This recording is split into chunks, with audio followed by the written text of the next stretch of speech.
Დეტალური პრეზენტაცია ამ სტრატეგიას ალბათ ვერ დავარქვევთ, სამოქმედო გეგმა უფრო არის, რომელიც საშუალოვადიან პროექტზე გაგვიყვანს.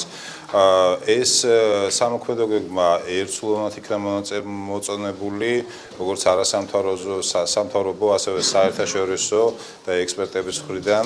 იყო შენიშვნები, ორი შენიშვნა სწორად მახსოვს, რომელიც გავითვალისწინეთ და მე ვფიქრობ, რომ უკვე ამ სამოქმედო გეგმას ავამუშავებთ ფაქტიურად ხვალიდან. მოხდა ძირითადი ინფორმაციის გაცნობა საზოგადოებრივი ორგანიზაციებისთვის, რაც საერთაშორისო პრაქტიკას ემყარება. სახალხო დამცველის ოფისის მხრიდან იყო მათ წარმომადგენლის მხრიდან გარკვეული კითხვები დასმული, რაზეც ჩვენი მხრიდან იქნა პასუხი გაცემული. თავარი რეკომენდაცია ალბათ იქნება ის, რომ მნიშვნელოვანია სახელმწიფომ მთლიანი სტრატეგია განისაზღვროს.